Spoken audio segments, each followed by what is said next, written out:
পরিশেষে একটা কথা বলে আমরা মিছিলে যাব, সে কথাটা হলো ক্ষমতাসীন সরকার বিএনপি রাজনীতিতে আমরা দীর্ঘকাল একসাথে পথ চলেছি, ফ্যাসিবাদ বিরোধী আন্দোলনে আমরা একসাথে ছিলাম।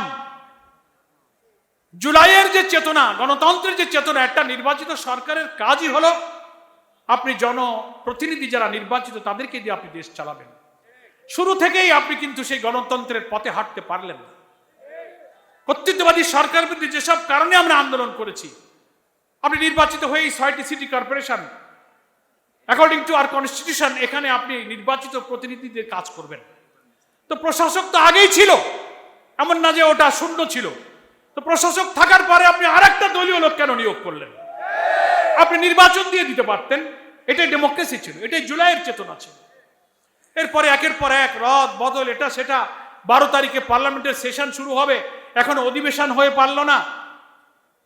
ট্রেজারি বেঞ্চ এবং অপোজিশনের সাথে কোনো ইন্টারাকশন হলো না, কোনো বৈঠক হলো না। সংসদ অধিবেশন শুরুর আগে সব জায়গায় পরিবর্তন, রদ বদল, দলীয় লোক সেট করার এই প্রবণতা তো আমাদেরকে অতীতের কর্তৃত্ববাদী সরকারের কথাই মনে করিয়ে দিচ্ছে। একটু সংযত হন।